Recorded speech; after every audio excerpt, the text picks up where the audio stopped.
मंगल हो।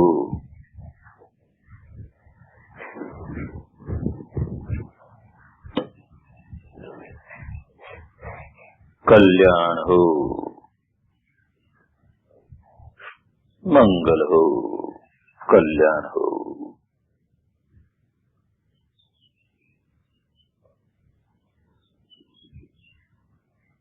मेरे प्यारे धर्म पुत्रों और धर्म पुत्रियों, आज का दिन बड़े मंगल का दिन, बड़े कल्याण का दिन।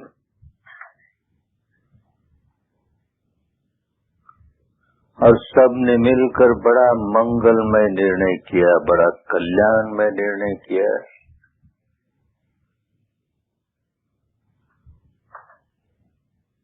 कि आज दिन भर एक दिवस की साधना होगी।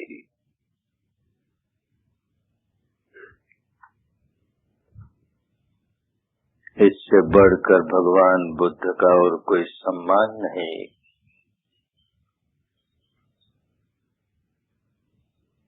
इससे बढ़कर भगवान बुद्ध की और कोई पूजा नहीं, कोई अर्चना नहीं।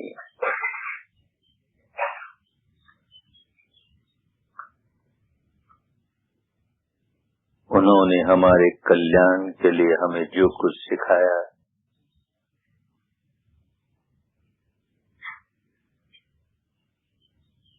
उसे हम जीवन में उतारें, उस रास्ते पर चलकर अपना जीवन सफल कर लें। इसी में उस महापुरुष का सम्मान है।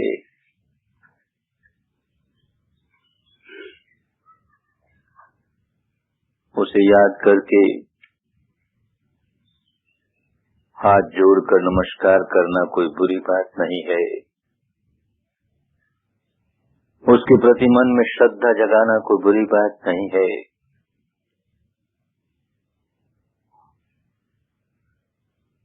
लेकिन केवल श्रद्धा जगा के रह जाएं और उसके उपदेशों का लाभ न लें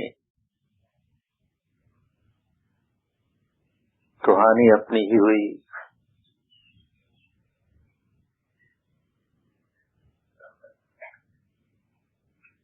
बहुत दुर्लभ है किसी बुद्ध का उत्पन्न होना, आसान बात नहीं है। अनगिनत कल्पों तक जो व्यक्ति अपनी पारमिताओं को पूरा करने में लगा रहता है, और कितने बड़ी परिमाण में पारमिताएं वही, लेकिन कितने बड़ी मात्रा में महासमुद्र की तरह एक एक पारमी पूरी करता है। बड़ा समय लगता है, बड़ा कष्ट उठाना पड़ता है, आसान काम नहीं है। जिन भगवान गौतम बुद्ध की कृपा से हमें यह कल्याणकारी मार्ग मिला, 4 असंख्य और 1,00,000 कल्प पहले, कितना समय गिना न जा सके, एस्ट्रोनॉमिकल फिगर, कितना समय। जब से भगवान दीपंकर का दर्शन किया और उनके सामने अपनी इच्छा प्रकट की कि मैं भी आपकी तरह सम्यक संबुद्ध बनना चाहता हूँ, ऐसी इच्छा तो सभी प्रकट करेंगे। जो भगवान का दर्शन करेंगे उनके मन में यही आएगा कि हम भी इनके तरह महान बने। पर केवल ऐसी कामना जागने से बात बनती नहीं, वो व्यक्ति योग्य होना चाहिए। तो ही उस समय के भगवान सम्यक संबुद्ध उसे आशीर्वाद देते हैं कि सचमुच समय पाकर तो सम्यक संबुद्ध बनेगा। और उसके बारे में भविष्यवाणी करते हैं, जैसे कि इन सम्यक संबुद्ध के बारे में भविष्यवाणी की। उस समय ये व्यक्ति एक ब्राह्मण के घर में जन्मा हुआ युवक, घर बार की सारी संपदा छोड़ करके इसी हिमालय प्रदेश में तपने के लिए चले आया। ये प्रदेश बड़ा पावन है, हिमालय बड़ा पावन है, बड़ा पवित्र है। क्यों पवित्र है? न जाने कितने बोधिसत्व इस हिमालय की गोद में तपे हैं, इसके कंदराओं में गुफाओं में तपे हैं, गिनती नहीं इतने बोधिसत्व तपे हैं। जो बोधिसत्व होगा अनेक जन्मों में इस धरती पर आके तपेगा। ये व्यक्ति अभी बोधिसत्व नहीं है, सुमेध नाम का तपस्वी है, यहाँ तपने आया। 8 ध्यान प्राप्त किए, आसान नहीं होता।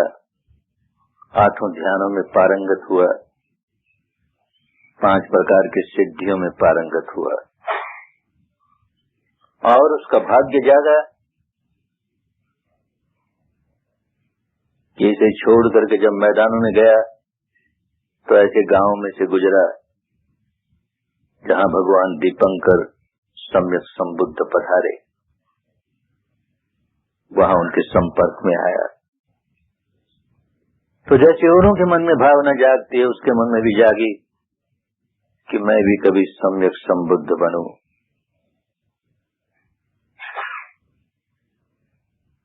इतना कुछ उसने प्राप्त कर लिया था, बस भगवान से विपश्यना मिल जाए तो बहुत थोड़ी देर में ही अरहंत हो जाएगा। श्रोतापन, शब्दागामी, अनागामी के फल में से गुजरता हुआ अरहंत फल प्राप्त कर लेगा। ऐसी उसकी योग्यता थी, ऐसी उसकी क्षमता थी, लेकिन उसे त्यागता है, सामान्य व्यक्ति नहीं है। अरे मुक्ति इतने समीप आ जाए और फिर कोई उसे त्याग दे, नहीं मुझे मुक्ति नहीं चाहिए। संसार के इतने प्राणी दुखियारे हैं, इतने प्राणी दुखियारे हैं, और मैं अकेला मुक्त हो जाऊं, ये कैसी स्वार्थ भरी बात होगी। नहीं, मेरी मुक्ति तभी सिद्ध करूंगा जबकि अनेकों की मुक्ति का कारण बन जाऊंगा, अनेकों की मुक्ति में सहायक बन जाऊंगा। और वो तभी हो सकता है जबकि मैं भी इसी के प्रकार, इन्हीं के प्रकार मैं भी सम्यक संबुद्ध बनूं। 8 ध्यान किए हैं, अनेक जन्मों की पारमिताएं उसके पास है, तुरंत अरहंत बन सकता है, लेकिन उसे त्यागता है, और ये जानते हुए त्यागता है बड़े कष्ट उठाने पड़ेंगे। जितनी पारमिताएं, जितनी मात्रा में पारमिताएं मैंने एकत्र कर ली, उतने में कोई भी अरहंत बन जाए, कोई रास्ता दिखाने वाला चाहिए, कोई बुद्ध चाहिए, और ये बुद्ध सामने है, ये रास्ता दिखाएंगे, मुझे विपश्यना देंगे, तुरंत मुक्त हो जाऊंगा। और दूसरी ओर सम्यक संबुद्ध बनूंगा तो बड़ा लंबा समय, बड़ा लंबा समय, कितने कल्पों तक, लेकिन घबराता नहीं, इतना लंबा समय देख के घबराता नहीं, क्योंकि हर जीवन में जब कोई न कोई पार में अपनी बढ़ाता जाएगा तो उसके साथ साथ लोक कल्याण भी करता जाएगा। पार में ऐसी ही होती हैं, किसको पारमी कहते हैं? भव सागर के पार उतरने का जो साधन है वही पारमी है। और भव सागर के पार उतरने का साधन यही है कि मेरा भी कल्याण हो, साथ साथ औरों का भी कल्याण हो। केवल मेरा ही कल्याण हो, बाकी लोग दुख में तड़पते रहें। तड़पे, अपने अपने कर्मों की वजह से तड़पते हैं, मैं क्या करूं? ऐसा आदमी बुद्ध नहीं बन सकता। अरे नहीं, केवल मेरे अकेले की मुक्ति किस काम की? अनेकों की मुक्ति में सहायक बनना है तो असंख्य कल्पों तक अपनी पारमिताओं को पूरा करता जाऊंगा और साथ साथ लोक सेवा करता जाऊंगा। उस समय का जो सम्यक संबुद्ध उपस्थित होता है वो ये सारी बात देख करके ही उसे आशीर्वाद देता है। सम्यक संबुद्ध होगा तो त्रिकालज्ञ होगा, परचित्त का ज्ञान होगा। अनेक लोग ये कहने वाले खड़े होंगे कि हम भी आपकी तरह सम्यक संबुद्ध बनना चाहते हैं, मुस्कुरा के रह जाएगा। लेकिन जिसे पात्र समझेगा कि योग्य पात्र है, कैसे समझेगा? उसका भूतकाल देखेगा, कितने जन्मों से ये व्यक्ति पारमी एकत्र कर रहा है, उसका वर्तमान देखेगा, आज इसकी क्या योग्यता है, क्या क्षमता है। इसे अभी विपश्यना दूं तो क्या अभी विमुक्त हो जाएगा या नहीं? हो जाएगा तो ही योग्य पात्र है, नहीं तो नहीं है। और भविष्य तो कष्टों से भरा हुआ। बोधिसत्व का जीवन कष्टों से भरा होता है, आराम तलब का जीवन नहीं होता। तो क्या इस व्यक्ति में ये क्षमता है कि इतने कष्ट सचमुच सहन कर सकेगा, या केवल भावावेश में बोल रहा है कि मैं सम्यक संबुद्ध बन जाऊं? इन तीनों बातों से जांच के देखता है कि भूतकाल का संग्रह भी है, इस वर्तमान काल में मुक्त होने की योग्यता भी है, और आगे भविष्य में अगर बोधिसत्व बनता है तो आगे भविष्य में कष्ट उठाने की क्षमता भी है। तो आशीर्वाद देते हैं, तुम भी मेरी तरह सम्यक संबुद्ध बनोगे। और भविष्यवाणी करते हैं कि 4 असंख्य और 1 लाख कल्पों के बाद सिद्धार्थ गौतम के नाम से शाक्य कुल में उत्पन्न होकर के तुम सम्यक संबुद्ध बनोगे। जिस क्षण ये आशीर्वाद मिला और इतने लंबे भव चक्र के बाद जिस क्षण सम्यक संबोधि मिली, ये सारा का सारा समय केवल एक काम में बीता, अपनी पारमिताएं पुष्ट करनी है, जिससे आत्महित भी हो और परहित भी हो, आत्महित भी हो और परहित भी हो। करुणा ही करुणा, करुणा ही करुणा।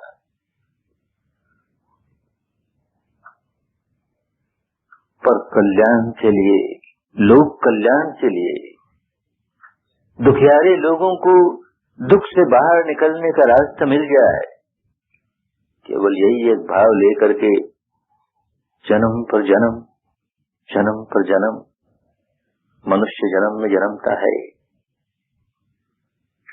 कि कोई ऊंचे देवलोक के जीवन में जन्मता है, ब्रह्मलोक के जन्म में जन्मता है,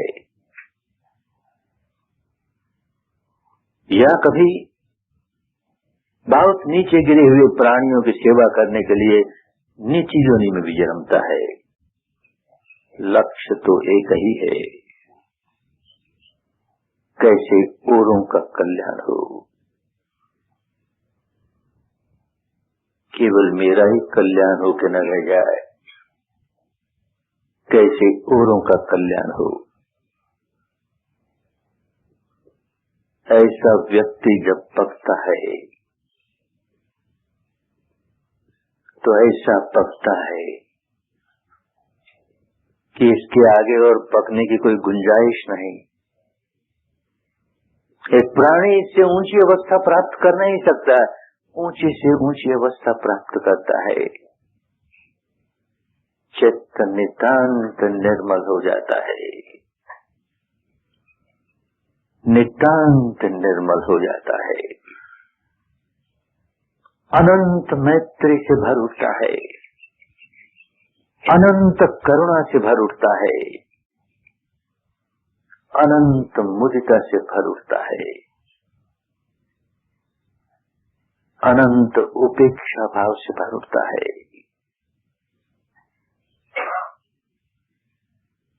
उस समय के मनुष्यों की जितनी आयु होती है उसे जीता हुआ बुद्धत्व प्राप्त करने के पहले भी लोक कल्याण और बुद्धत्व प्राप्त करने के बाद तो कहना ही क्या, लोक कल्याण ही लोक कल्याण, लोक कल्याण ही लोक कल्याण। ऐसा व्यक्ति उत्पन्न होना आसान नहीं है। इसीलिए कहा बुद्ध पादो दुर्लभो लोकस्मि, बड़ा दुर्लभ, बड़ा दुर्लभ। हमारा बड़ा सौभाग्य कि इस युग में ऐसा एक व्यक्ति बुद्ध बना, सम्यक संबुद्ध बना। हमारा बड़ा सौभाग्य कि 2500 वर्ष बीत जाने पर भी उसकी कल्याणकारी विद्या जीवित है।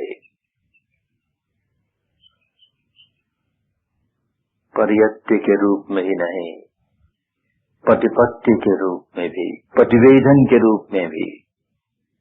केवल वाणी ही कायम नहीं है, साधना का तरीका कायम है, विधि कायम है। ऐसे युग में हम जन्मे हैं, बड़े सौभाग्य की बात है। ऐसे युग में जन्म कर भी कोई आदमी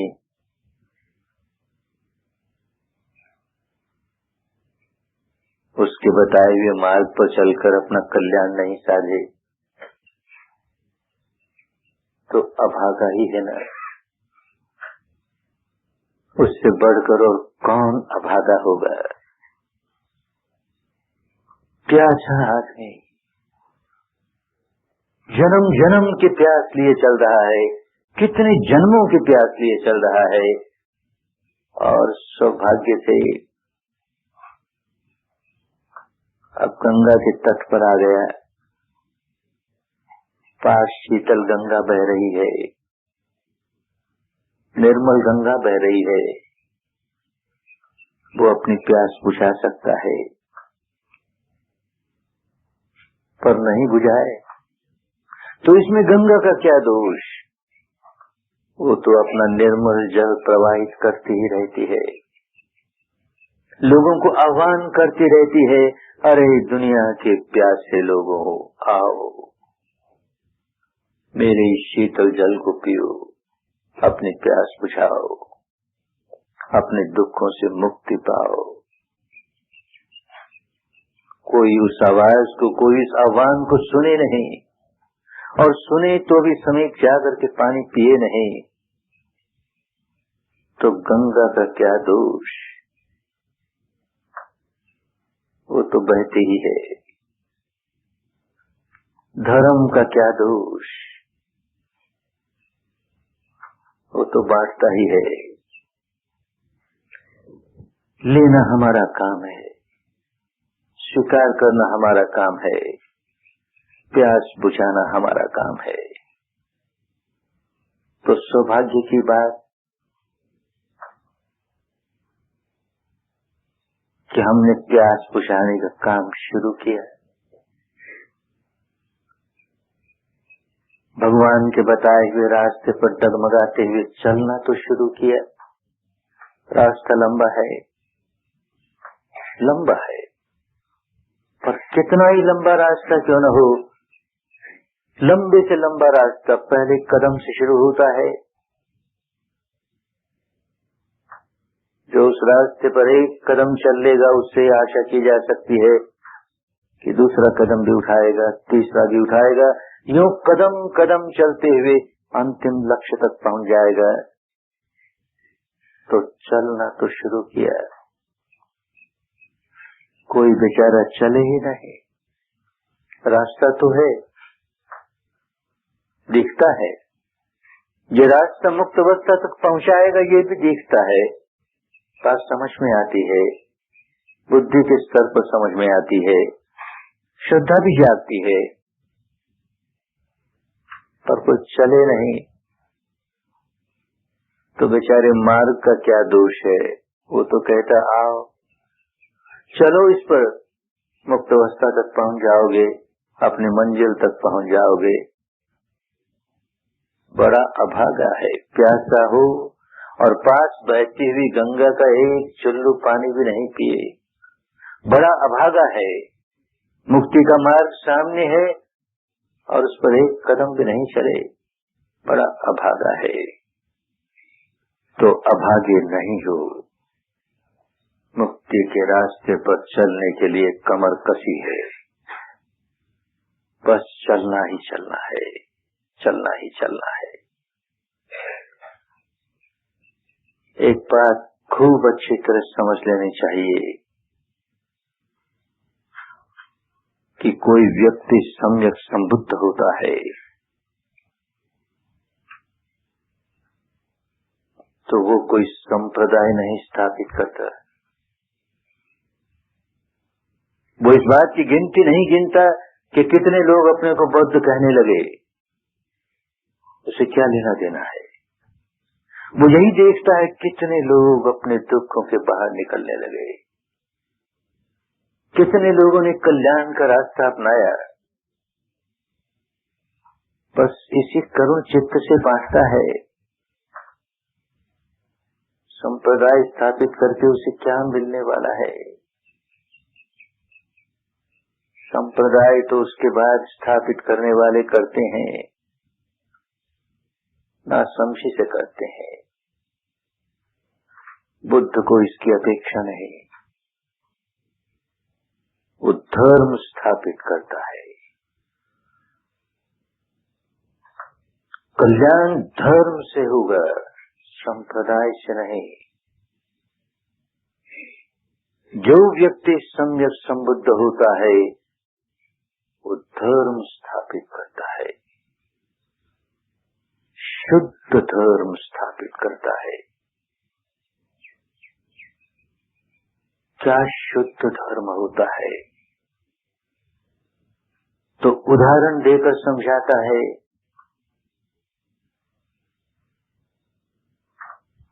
शंख नाम का प्राणी,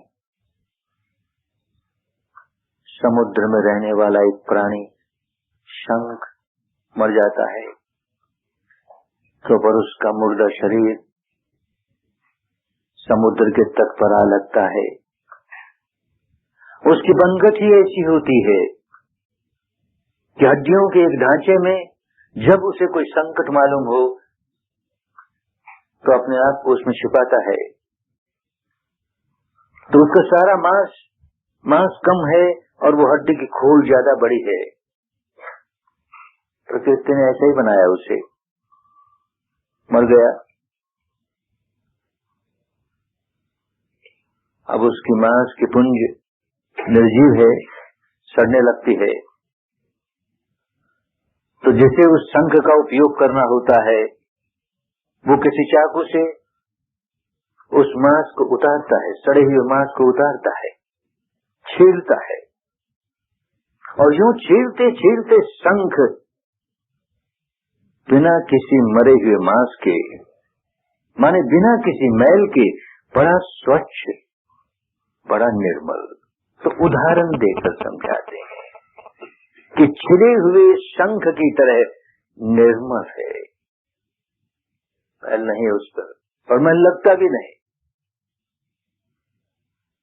बस वही शुद्ध धर्म है, मैल लगे नहीं। जो पुराना लगा हो उसे धोकर छील कर दूर कर दे, नया लगे नहीं। एक सम्यक संबुद्ध और दूसरे सम्यक संबुद्ध के बीच में बहुत बड़ा अंतर होता है। आज एक सम्यक संबुद्ध हुआ, कल और सम्यक संबुद्ध हो जाएगा, परसों और हो जाएगा, ऐसा होता नहीं, बहुत समय लगता है।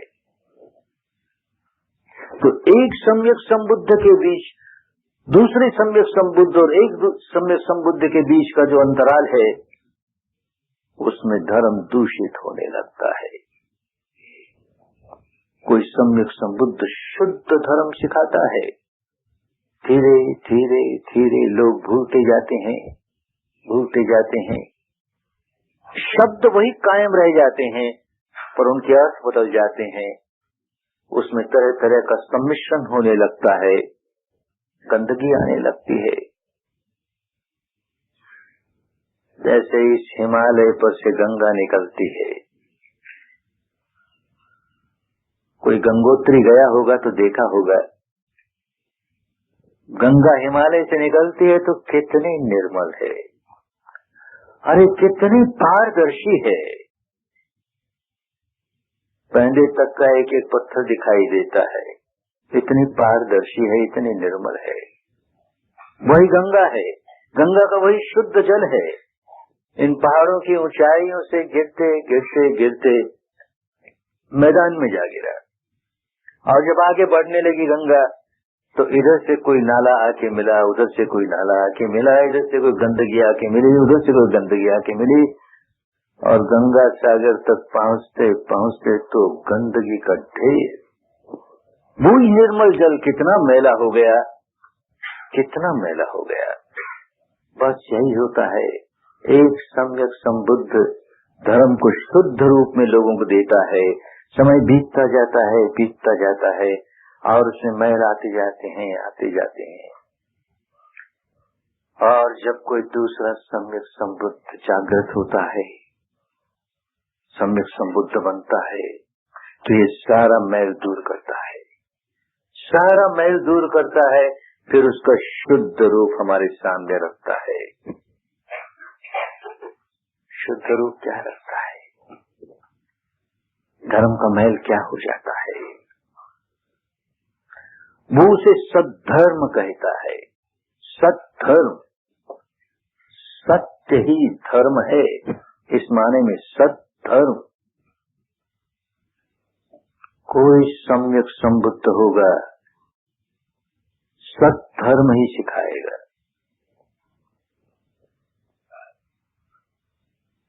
माने कल्पनाओं का नामो निशान नहीं। हमारी मान्यता ये कहती है, तुम्हारी मान्यता ये कहती है, हम ऐसी दार्शनिक मान्यता मानते हैं, तुम वैसी दार्शनिक मान्यता मानते हो, जानते नहीं ना, अनुभव किसी ने नहीं किया, बस मानते हैं, तो सद्धर्म नहीं हुआ। किसी मान्यता को मान रहे हो। पहली बात तो ये नहीं पता कि उस सच्चाई का किसी पूर्व काल में किसी व्यक्ति ने सचमुच दर्शन किया भी था या नहीं। मान लो किया ही, सत्य ही हो, तो उसने दर्शन किया ना, हम तो कोई कल्पना कर रहे हैं। कल्पना हमेशा मिथ्या होती है, सच्चाई से दूर होती है। प्रत्यक्ष अनुभूति हो तो सच्चाई सच्चाई है, सद्धर्म सद्धर्म है। प्रत्यक्ष अनुभूति नहीं होती तो सद्धर्म नहीं है, मान्यता है।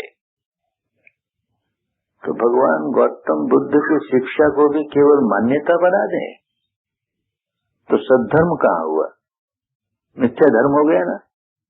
मान्यता है, भगवान ने ऐसा कहा हम मानते हैं, भगवान ने ऐसा कहा हम मानते हैं, तो समझे ही नहीं उस महापुरुष को।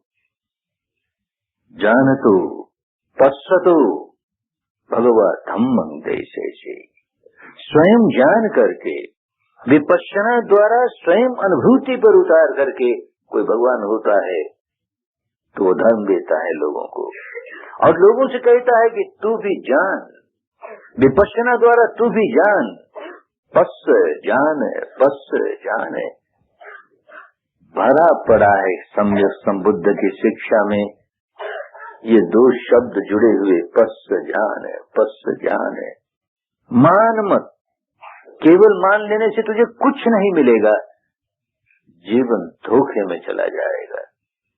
अरे औरों की तो बात छोड़ो, भगवान कहें कि मेरी बात भी मत मानो, अपने गुरु की बात भी मत मानो, जानो और जानकर ये समझो कि कल्याणकारिणी बात है तो मानो। तब तो ऐसा मानो कि जीवन में उतार लो। बस जो ऐसा करता है उसने भगवान को ठीक समझा है। जो केवल हाथ जोड़ के नमस्कार करके रह जाता है, भगवान आपकी शिक्षा, अरे आपका आर्य अष्टांगिक मार्ग क्या कहना, इतना अच्छा है, इतना अच्छा है, लेकिन मैं चलने वाला नहीं। मैं तो प्रशंसा ही करूंगा, औरों से वाद विवाद करूंगा, औरों से तर्क वितर्क करूंगा कि तुम लोग आर्य अष्टांगिक मार्ग को मानने वाले नहीं, हम आर्य अष्टांगिक मार्ग को मानने वाले। तुम लोग अनित्य दुख अनात्म को मानने वाले नहीं, हम अनित्य दुख अनात्म को मानने वाला नहीं, हम मानने वाले। उसके जैसा अभागा आदमी दुनिया में ढूंढे नहीं मिलेगा, जो गंगा की प्रशंसा तो खूब करे, गंगा के निर्मल जल की प्रशंसा करे, लेकिन एक बूंद पिए नहीं। जो रसगुल्ले की मिठाई की प्रशंसा तो खूब करे, पर एक रसगुल्ला मुंह पर रख कर चखे नहीं, बड़ा अभागा है ना। बुद्ध लोगों को इस अभागेपन से बाहर निकालते हैं। काम तुम्हें करना पड़ेगा भाई, कोई देवी तुम्हें तारने वाली नहीं, कोई देवता तुम्हें तारने वाला नहीं, कोई ब्रह्मा तुम्हें तारने वाला नहीं, अरे कोई बुद्ध भी तुम्हें तारने वाला नहीं। एक एक कदम स्वयं चलना पड़ेगा। यही बात नहीं समझ में आई तब क्या बुद्ध के अनुयायी हुए, धोखे में जीवन बीत गया ना। तो सद्धर्म तभी सद्धर्म है जबकि सच्चाई अपनी अनुभूति पर उतारे। जो सच्चाई बुद्ध की अनुभूति पर उतरी उसने कल्याण बुद्ध का किया, लेकिन उस कल्याण का लाभ हमें ये हुआ कि उसने हमें बताया कि इस प्रकार सच्चाई को अपनी अनुभूति पर उतार सकते हो, और हम उतारे नहीं। तो बुद्ध का क्या कसूर, उसकी शिक्षा का क्या कसूर, धर्म का क्या कसूर? कसूर हमारा है कि हम उसे जीवन में उतारे नहीं, केवल प्रशंसा करके रह जाएं। इसीलिए जाते जाते विरासत में हमें दे गए, ये अमृत के बोल दे गए, अपमादे न संपादित। सच्चाई तो है, जो कुछ उत्पन्न होता है इस सारे संसार में,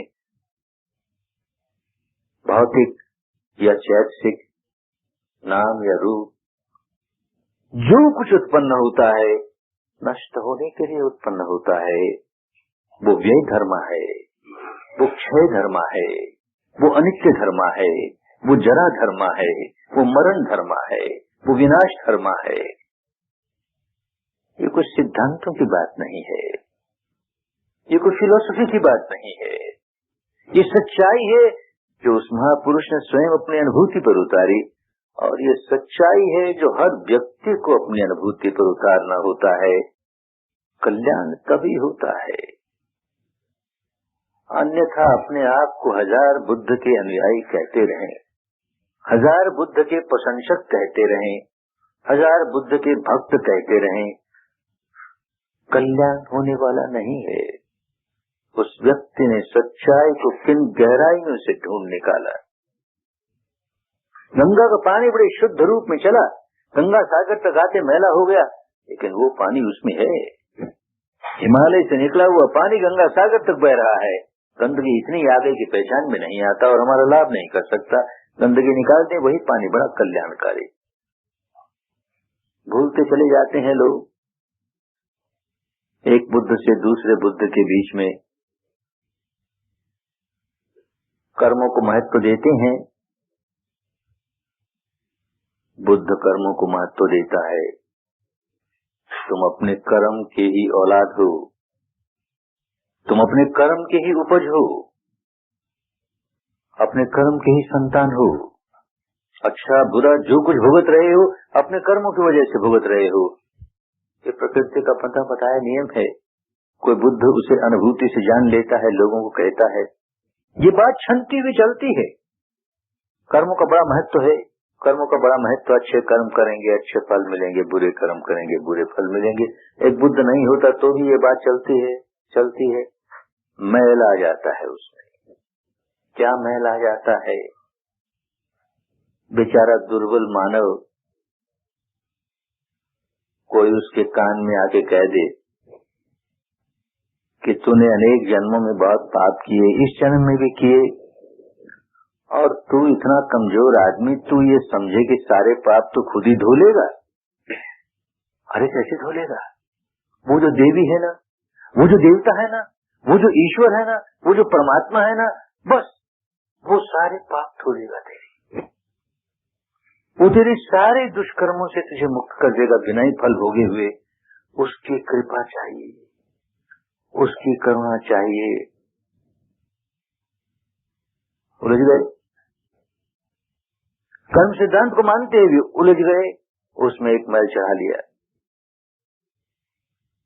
और एक मैल चढ़ाया कि कर्म सिद्धांत की गहराइयों को भूल गए। बुद्ध होता है तो जानता है कि हर कर्म चित्त की चेतना ही कर्म है। चित्त क्या कर रहा है वो कर्म है। वाणी और शरीर तो उसको मापने का एक मापदंड है। कर्म तो चित्त से होता है। धीरे धीरे धीरे कर्मों की बात चली आ रही है, लेकिन धीरे धीरे धीरे ये चित्त की बात भूल जाते हैं। अब शरीर के कर्म को महत्व ज्यादा देने लगे, वाणी के कर्म को महत्व ज्यादा देने लगे और शरीर को प्रमुख रूप से महत्व देने लगे। जितने दुष्कर्म किए हैं मेरे शरीर ने किए हैं, तो इस शरीर को दंड दो। इसको दंड देने से सारे पाप का फल अपने आप भुगत लिया, बात खत्म हो गई। कर्म सिद्धांत चल रहा है, किस प्रकार दूषित हुआ, किस प्रकार दूषित हुआ। अब लोग अपने आप को, अपने शरीर को भिन्न भिन्न प्रकार से दंड देने लगे। तो कोई बुद्ध फिर होता है तो शुद्ध रूप सामने रखता है, अरे अपने चित्त को सुधारो। ये जो संस्कार बनाए जा रहे हो चित्त में प्रतिक्षण, ये संस्कार बनाना बंद करो। दूसरे संस्कार नहीं बनेंगे, जो बने हैं वो उभर कर ऊपर आएंगे। उन्हें साक्षी भाव से देखते जाओगे तो उपज्यत्वा निरुज्जन्ति, उपज्यत्वा निरुज्जन्ति, यूं होते होते होते होते सारे समाप्त हो जाएंगे। तेसं भूप समो सुखो, ये बुद्ध की देन होती है। एक बुद्ध और दूसरे बुद्ध के बीच में ये बात याद रहती है, ये जो हमारी इंद्रियां हैं, आंख है, नाक है, कान है, जीभ है, त्वचा है, और इन पांचों के पांच विषय हैं, रूप है, शब्द है, गंध है, रस है, स्पर्श है, बड़े खतरनाक हैं। बुद्ध ने भी कहा तो ये बात याद रहती है, बड़े खतरनाक हैं। किसी रूप को देख करके उस दलदल में डूब नहीं जाना, किसी शब्द को सुन करके उससे मोहित होकर डूब नहीं जाना, किसी गंध को, किसी रस को, किसी स्पर्श को। ये बात तो चलती है, लेकिन जो सार की बात थी वो छूट गई। अब पांच ही इंद्रियों की बात होने लगी, छठी इंद्रियों को भूल गए। अरे जो मन है वो अपने आप में एक इंद्रिय है, सबसे ज्यादा महत्वपूर्ण इंद्रिय वो है, इसे सुधारना होगा। इस पर जो जागता है, जो धर्म जागता है, इस पर जो कुछ जागता है, चित्तवृत्ति जागती है, उसमें कहीं उलझ न जाए, उसमें कहीं उलझ न जाए तो बहुत बड़ी उसकी देन। फिर बुद्ध होता है दुनिया को बहुत बड़ी देन देता है। केवल पांच इंद्रियां ही प्रमुख नहीं है, 6 इंद्रियों की बात करता है, सलायतन की बात करता है। मनोपबंगमा धम्मा, मनोश्रेष्ठ, मनोमया, मन की श्रेष्ठता को, मन की प्रधानता को, प्रमुखता को लोगों के सामने रखता है, क्योंकि भीतर देख चुका है मन ही प्रमुख है, मन ही प्रधान है। और एक बहुत बड़ी देन देता है जिसे लोग भूल गए। इस बड़े समय में लोग भूल जाते हैं।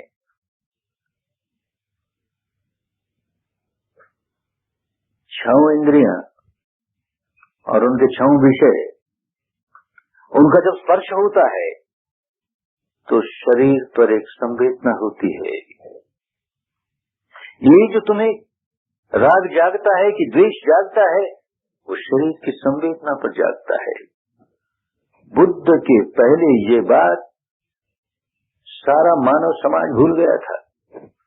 अपने यहाँ बुद्ध के पहले भी अध्यात्म गुरु हुए, जिनकी रचनाएं हमारे पास हैं अभी।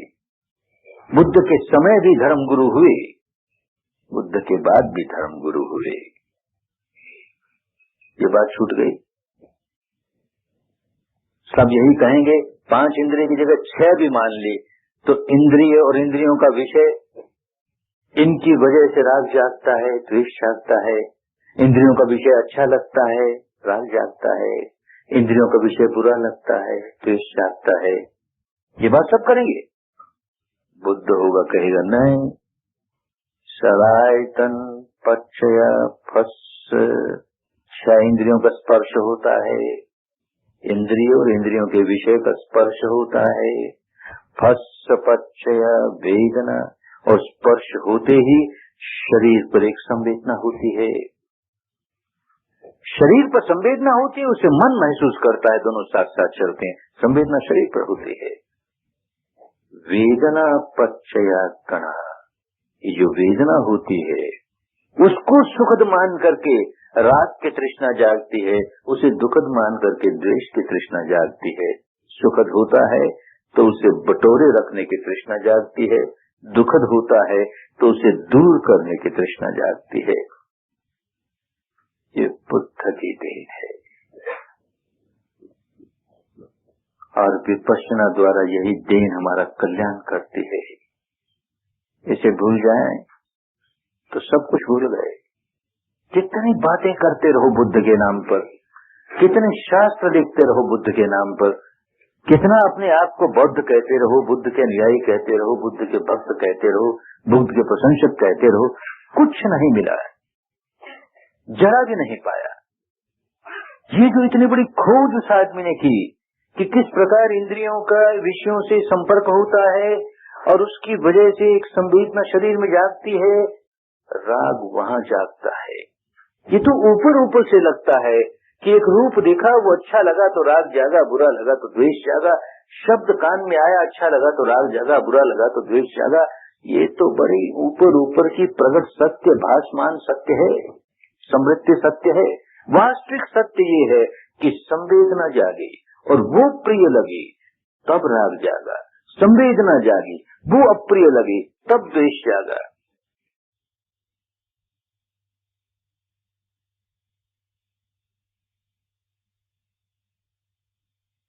ये बात समझे ही नहीं तो संवेदना का काम करे नहीं तो बुद्ध की बात कहां समझ में आए। तो आज के इस महत्वपूर्ण दिवस पर इस बात को बड़ी दृढ़ता के साथ समझना है कि अगर हमें सचमुच बुद्ध के मार्ग पर चलना है तो हम शरीर की संवेदनाओं से अपने आप को दूर नहीं कर सकते। जिस व्यक्ति ने जीवन भर बार बार कहा नित्यं कायगता सति, नित्यं कायगता से, काया के भीतर क्या हो रहा है उसके प्रति सजग रहो, प्रति क्षण रहो, रात दिन रहो, जब तक गहरी नींद में नहीं पड़ जाते तब तक रहो। साधक हैं, गृहस्थ हैं, रात दिन कैसे रहेंगे, अपनी जिम्मेदारियों का काम करना है। लेकिन जब ऐसे शिविर में आते हैं, ऐसे तपोभूमि में आते हैं तो यही प्रण लेकर के आए। यहाँ आते हैं तो भले बाहर का जो काम करना होगा, चलना है, पीना, खाना है, पीना है, नहाना है, धोना है, बाहर की सारी प्रवृत्तियां करेंगे, लेकिन मन भीतर रहेगा। कहीं न कहीं शरीर पर संवेदना महसूस हो रही है और ये अनित्य है, ये समझ में आ रहा है। इसके प्रति राग नहीं जगा रहे, यूं सजग रहते हैं। इसके प्रति द्वेष नहीं जगा रहे, यूं सजग रहते हैं। बस कल्याण का रास्ता मिल गया। होते होते होते जीवन में भी ऐसी बात होने लगेगी, बाहर कोई अनचाही बात हुई तो झट मन भीतर जाएगा और अनिच्छ अनिच्छ अनिच्छ होश जाग गया ना, तो जिना गया। गृहस्थ हैं, घर बार छोड़कर भागने की बात हम नहीं कहते। जिन्होंने घर बार छोड़ा है गृह त्यागा है, उनके लिए तो इसके अतिरिक्त और करने को है ही क्या। अगर कुछ और भी प्रवृत्ति में फंसना चाहते हो तो भाई ये घर बार क्यों छोड़ा रे, रहते ना घर में ही, क्यों छोड़ा? छोड़ा इसीलिए कि रात दिन हमको इसी काम में लगना और कोई काम नहीं। इतनी बड़ी विद्या मिल गई और क्या चाहिए, मनुष्य का जीवन मिल गया, इतनी बड़ी विद्या मिल गई, अब तो चलना ही चलना है, सारी जिम्मेदारियों से मुक्त हो गए। 1 या 2 वक्त का भोजन देने वाले दे देते हैं, पहनने के लिए 1 या 2 वस्त्र मिल जाता है, और क्या चाहिए, हमको इसी काम में लगना है। लेकिन जो गृहस्थ हैं उनके सिर पर घर की जिम्मेदारियां हैं, परिवार की जिम्मेदारियां हैं, समाज की जिम्मेदारियां हैं, उन सबको निभाते हुए तो बोधिसत्व तो एक बार नहीं अनेक बार गृहस्थ का जीवन जीता है और बताता है कि गृहस्थ का जीवन जीते हुए हम कैसे अच्छा जीवन जी सकें। हर गृहस्थ के जीवन में कोई न कोई पार में बढ़ाने का काम करता है, अपना कल्याण, औरों का कल्याण, अपना कल्याण, औरों का कल्याण, उसके रास्ते पर चलना है। तो ये बात खूब सजग कि जब जब इस तपोभूमि पर पांव रखोगे तो यहाँ गप लगाने के लिए नहीं, निरर्थक निकम्मी बातों करने के लिए ये स्थान नहीं है, ये कोई पिकनिक का स्थान नहीं है, तपोभूमि है।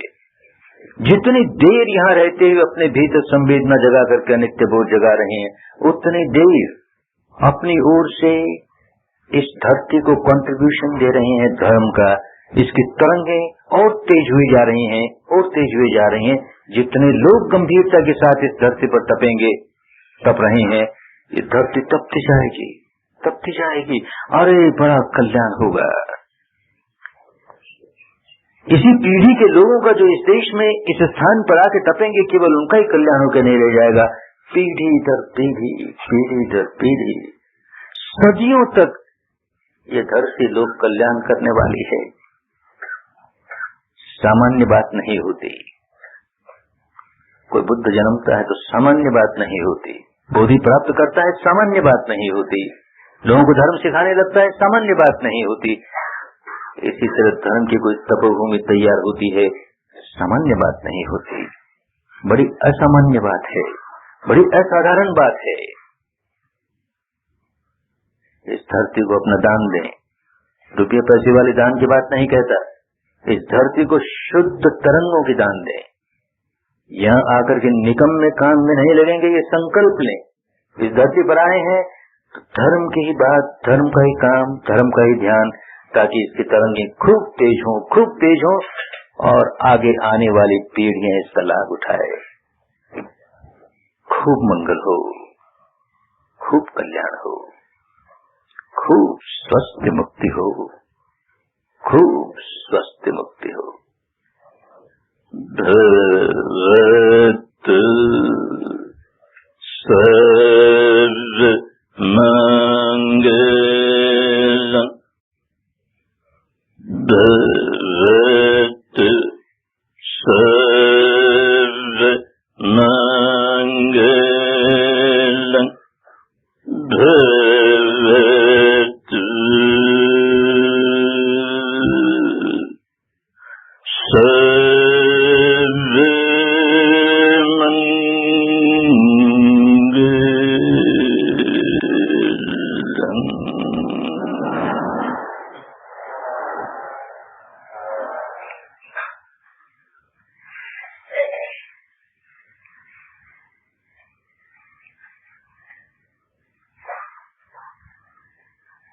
जगे धर्मय तपोभूमि पर मंगल हो कल्याण हो। जगे धर्मय धर्म श्रृंग पर मंगल हो कल्याण हो। जन जन का कल्याण हो। जगे